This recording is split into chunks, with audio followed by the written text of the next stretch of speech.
Que bom estar com você mais uma vez. Bíblia na mão. O texto bíblico, Evangelho de Marcos, capítulo 1, versos 21 e 22. Depois entraram em Cafarnaum, e logo no sábado Jesus foi ensinar na sinagoga. E maravilhavam-se com a sua doutrina, porque os ensinava como alguém que tem autoridade e não como os escribas. Compreendendo o texto, está escrito que Jesus chegou à cidade de Cafarnaum, que ficava à beira do mar da Galileia, e logo no sábado ele foi ensinar na sinagoga, que era a igreja dos judeus. Todos os sábados eles se reuniam ali. E Jesus, de acordo com seu costume, ele foi ensinar na sinagoga. E está escrito, maravilhavam-se com a sua doutrina, porque ele os ensinava como alguém que tem autoridade, não como os escribas. É triste pensar que os escribas eram os pastores de Israel naqueles dias, mas eles não ensinavam, eles não pregavam com autoridade. E qual a razão disso? Faltava domínio do tema que eles apresentavam? Não. Faltava conhecimento? Não.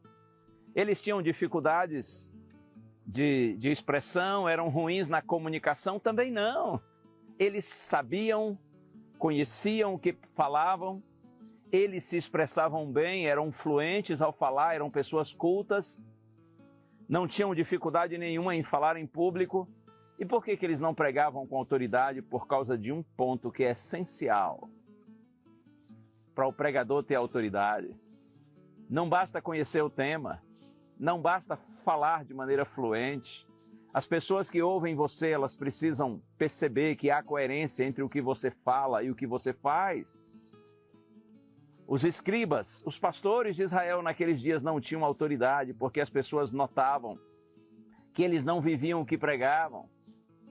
Havia inconsistência entre o ensino deles e a prática deles. Você compreende? Mas em relação a Jesus era o contrário. Quanto mais Cristo falava, mais as pessoas o admiravam e acreditavam em suas palavras, porque elas notavam que Jesus, ele pregava o que vivia e vivia o que pregava. Essa era a razão maior da sua autoridade ao pregar. Sua autoridade foi conquistada por seu exemplo e por sua coerência. Eu sei que estou falando agora para alguns que são pregadores e pregadoras. Não importa se você é o pastor, o líder aí espiritual da sua congregação, da sua comunidade religiosa, ou se você é apenas um irmão, uma irmã, uma pessoa voluntária, que de vez em quando apresenta a palavra para a igreja. Ei, você que é pregador, que é pregadora, quer pregar com autoridade? Então não basta conhecer o tema, não basta falar bem. Acima de tudo, você precisa viver a sua pregação. As pessoas que ouviam Jesus não só ouviam um sermão, elas viam um sermão. Porque assim a vida do pregador, da pregadora, fala. Que Deus tenha compaixão de você e de mim, nós que somos pregadores.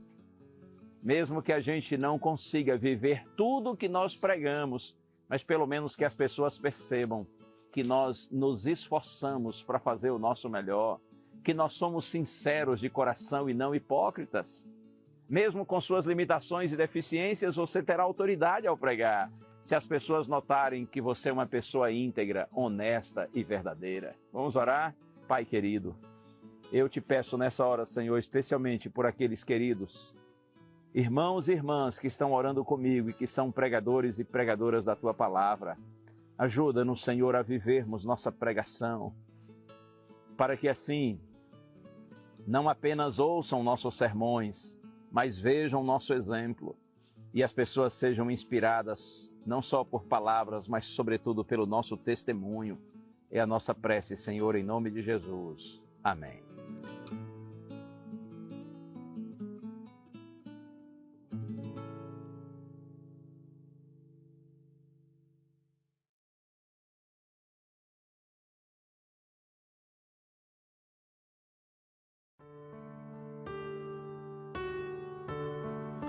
Provérbios capítulo 29, versículo 1 está escrito: Quem insiste no erro depois de muita repreensão será destruído, sem aviso e irremediavelmente.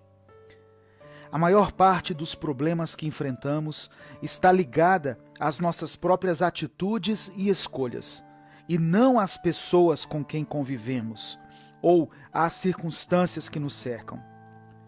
Quando passamos a observar algumas questões que temos em nossa vida em busca de respostas, percebemos que essas respostas, na verdade, já foram encontradas, só que nós preferimos ignorá-las, ao invés de colocarmos a solução em prática.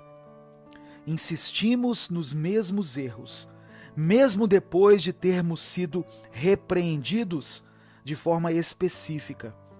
Preferimos continuar cometendo as mesmas falhas, porque a mudança implica em sair da nossa zona de conforto.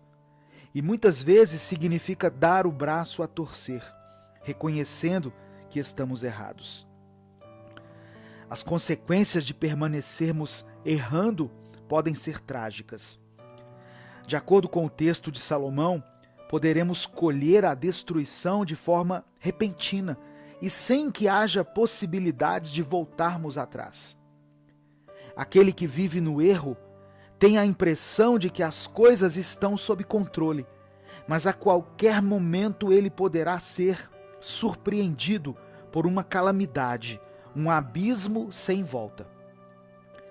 Cada pessoa que está ouvindo essa palavra sabe exatamente em qual área da sua vida ela tem persistido no erro.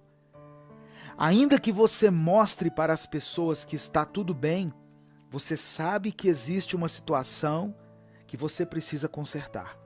Um dilema no qual você sabe que está errado ou errada, mas que até hoje você não teve força e nem determinação para mudar. Porque isso exige mais de você do que você consegue. Porém, essa mensagem vem te alertar de que as consequências de permanecer no engano serão terríveis. Por isso, o Senhor vem te confrontar, porque Ele te ama. É tempo de parar de viver de forma insensata. E é tempo de começar a colocar em prática os conselhos que você tem ouvido.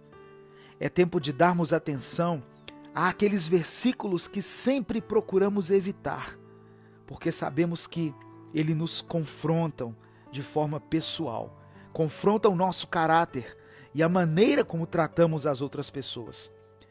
É tempo de pararmos de insistir em erros repetidos e começarmos a buscar o conserto na nossa vida. Tempo de buscar e de andar no caminho do Senhor. Eu quero orar por você. Deus, obrigado por tua palavra, pelo teu amor, pelo teu perdão. Senhor, nos perdoe porque temos insistido nos mesmos erros de sempre. Naqueles erros em que o Senhor já nos mostrou diversas vezes que precisamos consertar, que precisamos nos arrepender e que devemos abandonar.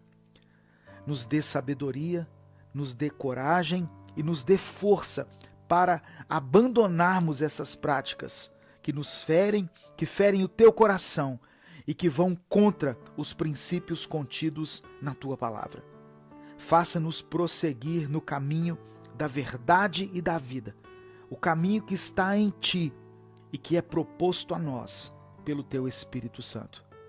É o que nós te pedimos em nome de Jesus. Amém. Compartilhe essa mensagem, ela pode mudar a vida de alguém. Inscreva-se no nosso canal e seja membro se você quiser apoiar o nosso projeto. Deus te abençoe. Eu sou o pastor Edivaldo Oliveira e esse foi mais um Minuto com Deus.